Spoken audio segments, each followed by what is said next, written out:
P R ধরছি না P K ধরছেন দেখা যাবে আমাদের কোন কোনো থামছিলাম পি আর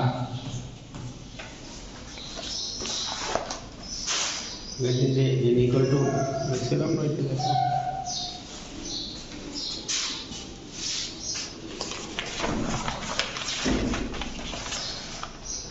পি আর ঠিক আছে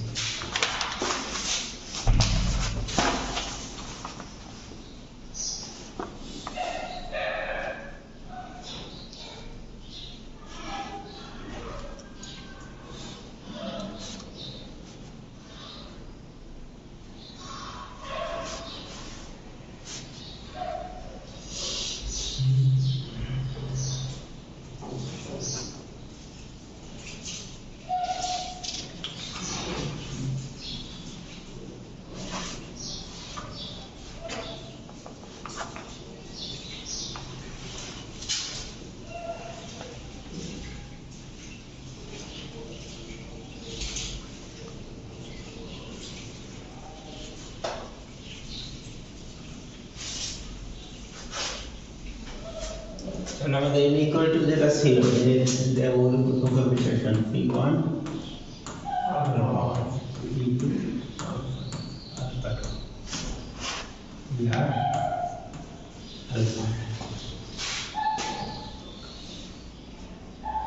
তাহলে কি করতে হবে দেখো প্রত্যেকটা এই যে p এর গাতের সাথে পাওয়ারের বদল করো যোগ করো আর এখানে নিচে এই মৌলিক সংখ্যা মাইনাস এই একটা ঠিক রাখতে পারলে এরকম ভাবে প্রত্যেকটা পেয়ে যাবে গোলাকার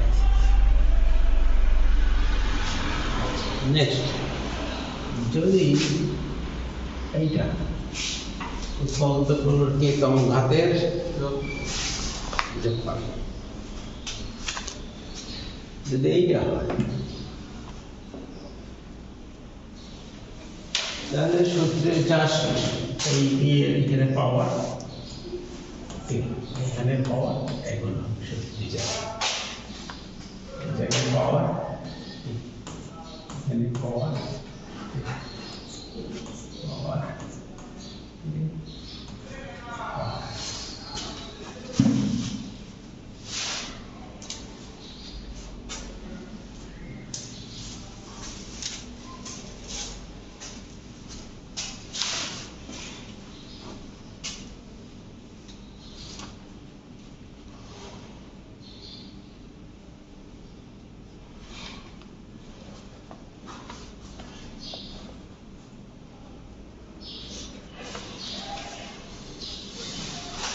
সব p2 দশক আসলে পি আর তাহলে বৈধ আমরা এর উপরে আলোচনা করে ঘটনা শেষ করতেছি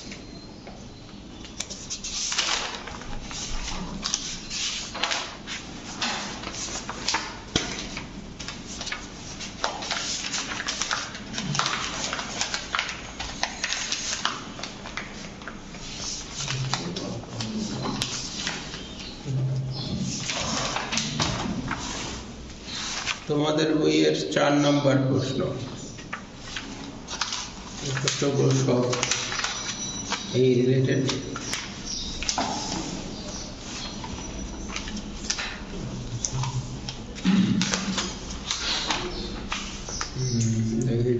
সালে যেটা আছে সিগমা 2020 নির্ণয় কর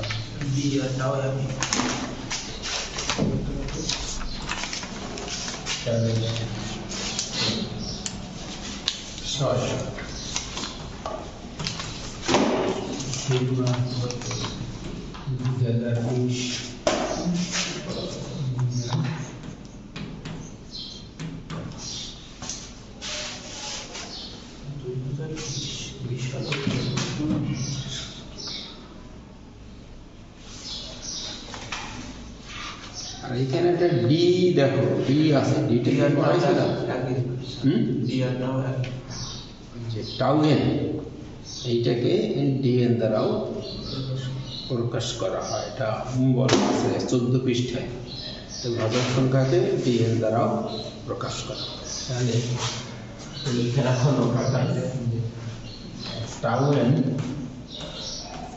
ও বি এন একই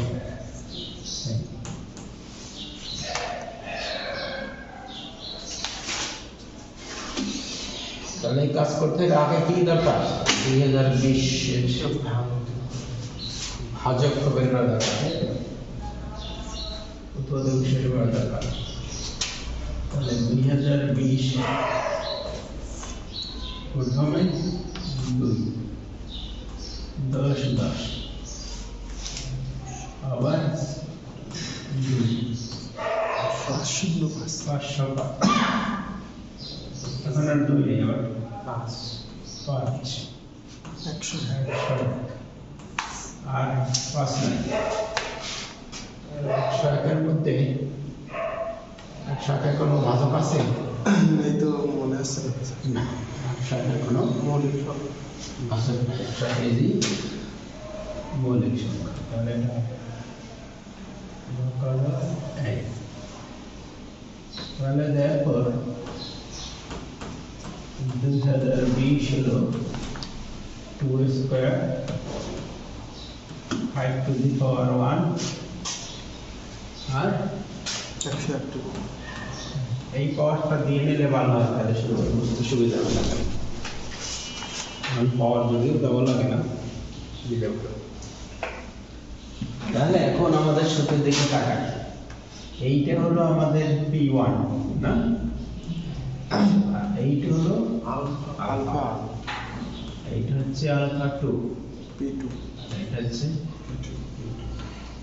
এটা হচ্ছে P3 আর এইটা হলো আলফা 3 এইটা পুরো আছে therefore sigma of B should be equal to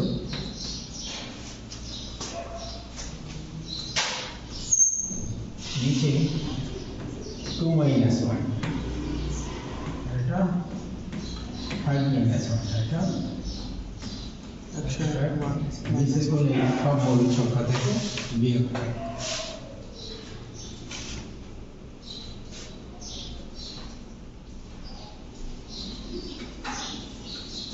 উপরে 2 to the power 2 পাওয়ার 100 আর টোটালটা হয়ে যাবে 5 to the power 1 plus 1 minus 1 101 1 plus 1 minus 1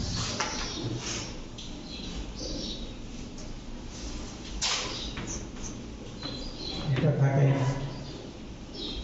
1 তাই তো এটা মাইনাস 1 তো 24 ভাগ 2 to the power 3 হলে 8 এর থেকে একবার দিলে 7 এটা হয় 24 25 ভাগ 24 6 102 এটা 101 স্কয়ার 10,000 102 লিখে দেন স্যার এখানে হ্যাঁ এটা 102 হিসাব করার পরে তাই না জি স্যার তাহলে 7 6 গুণ 102 4284 4284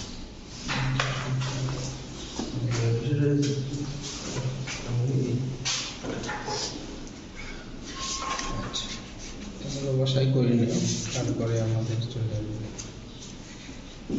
19 পৃষ্ঠা যোগ সিদ্ধ সংখ্যা আরটার নাম আছে পরিপূর্ণ সংখ্যা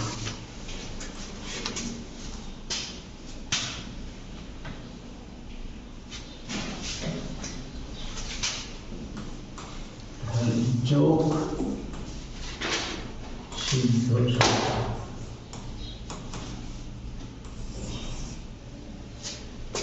এই নিয়মটাই ব্যবহৃত হয় এই পূর্ণ সংখ্যা শব্দটা ব্যবহার করা হয়।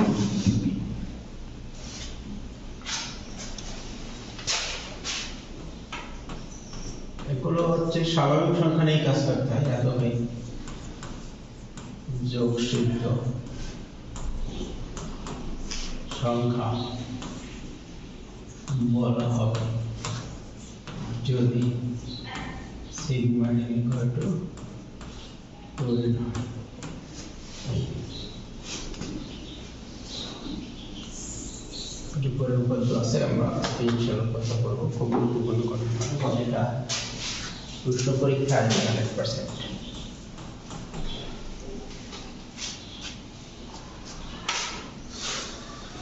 তাহলে ঘটনাটা কি, যদি কোন সংখ্যার উৎপাদকের সমষ্টি সংখ্যাটির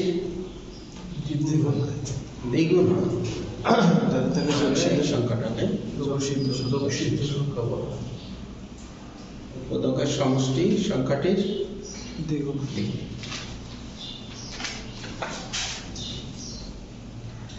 আচ্ছা, সিগমা ইকুয়াল টু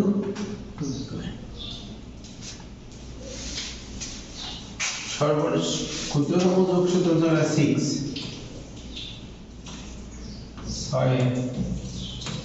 ভাজক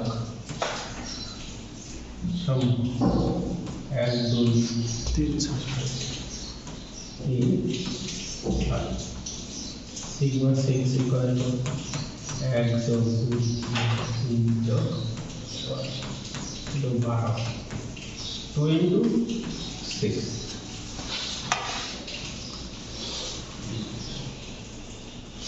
Therefore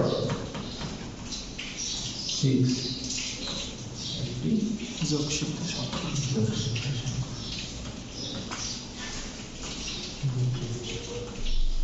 পরেরটা কত বলতে পারো? যোগসিদ্ধ সংখ্যা 6 পরেরটা 6 পরের যোগসিদ্ধ সংখ্যা কত? 6 পরের যোগসিদ্ধ সংখ্যা 28 28।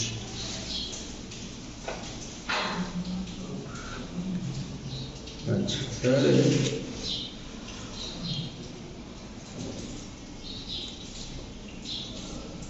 এরপর উপপাদ্য আছে 21 নম্বর উপপাদ্য। এটা 100%। যোগসিদ্ধ সংখ্যার সূত্র, মানে যোগসিদ্ধ সংখ্যা গঠনটা কেমন হবে বের করার সূত্র হলো উপপাদ্য 18 পৃষ্ঠ উপপাদ্য 18 উপপাদ্য 18।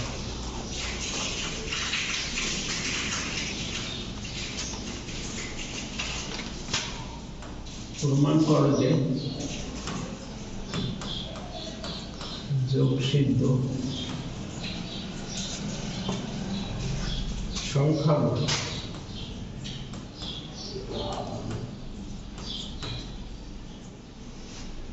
যোগসিদ্ধ সংখ্যাগুলো 2 to the power e minus 1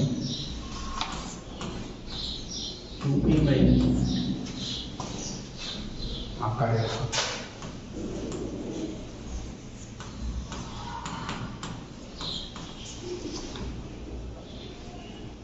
যেখানে b এবং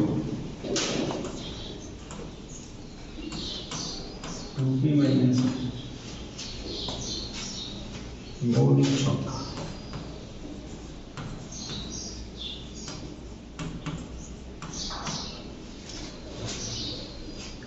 এবং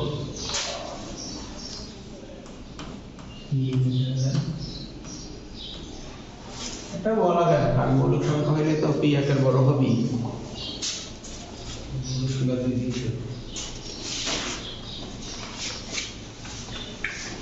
আচ্ছা, এর জন্য আমাদের 3টা বিষয় আগে জানা লাগবে, এরপরে উপপাদ্যের প্রমাণ। বিষয় 3টা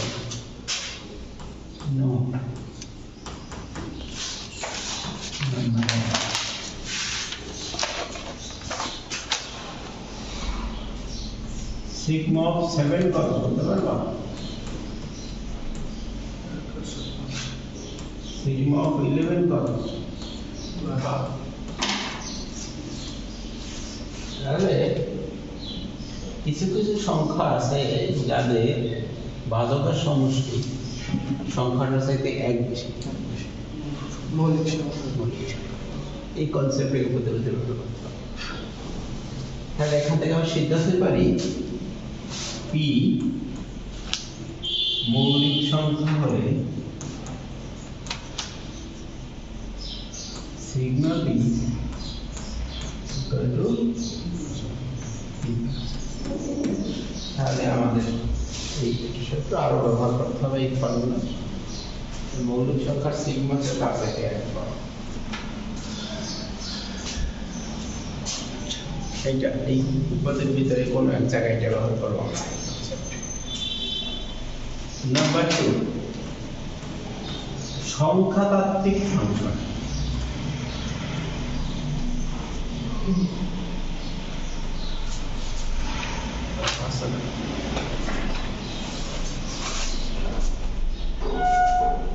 সংখ্যাতাত্ত্বিক ফাংশন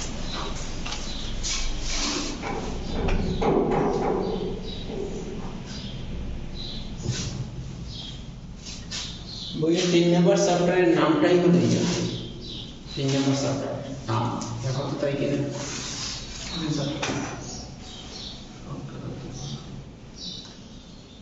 সংখ্যাতাত্ত্বিক ফাংশন হলো যে ফাংশনের ডোমেইন স্বাভাবিক সংখ্যার সেট, সেগুলোই সব সংখ্যাতাত্ত্বিক ফাংশন। আর এই বইয়ে আমরা যে ফাংশন ব্যবহার করি সব সংখ্যাতাত্ত্বিক ফাংশন।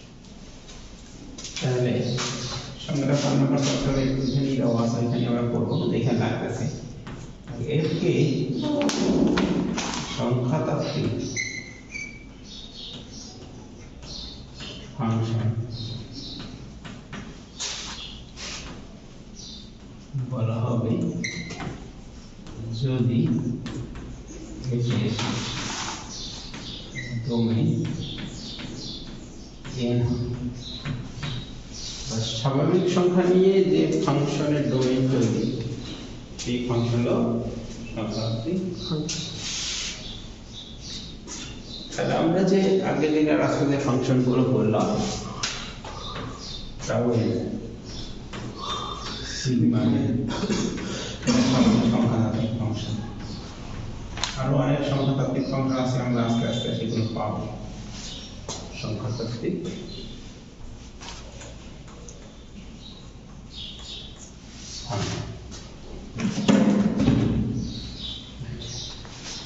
নাম্বার 3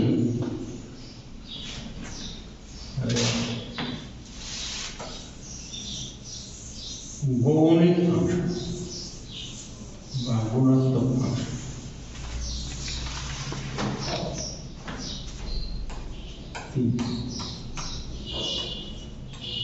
গৌণিক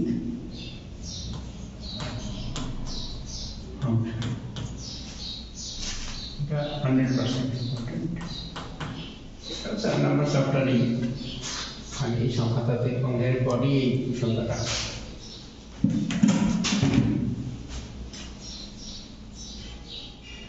গৌণিক ফাংশন হতে হলে আগে সংখ্যাতাত্ত্বিক ফাংশন হতে হবে, অতিরিক্ত আর একটা কন্ডিশন হতে হবে। তাহলে গৌণিক ফাংশন কি সংখ্যাতাত্ত্বিক ফাংশন? আর কি লাগবে? আর একটা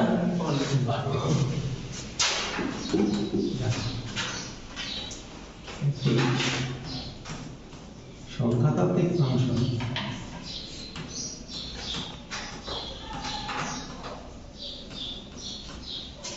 f গৌণিক ফাংশন বলা হবে যদি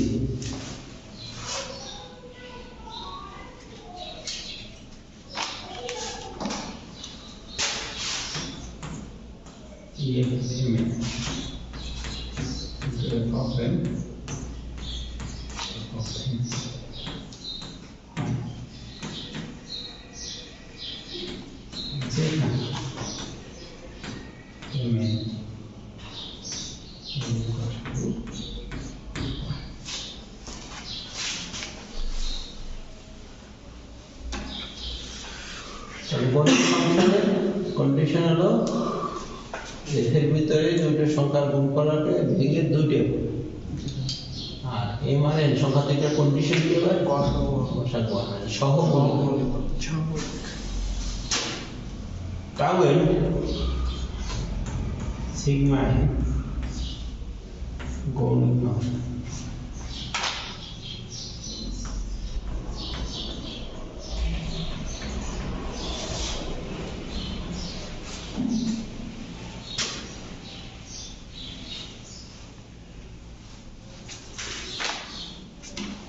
এই হলো আমাদের বিষয়। এবার আমরা ব্যবস্থা করে দিতে পারবো।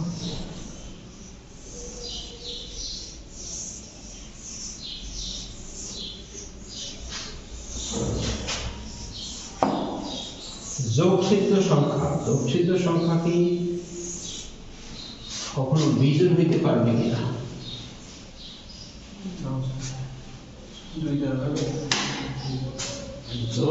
যোগসিদ্ধ সংখ্যা সর্বদাই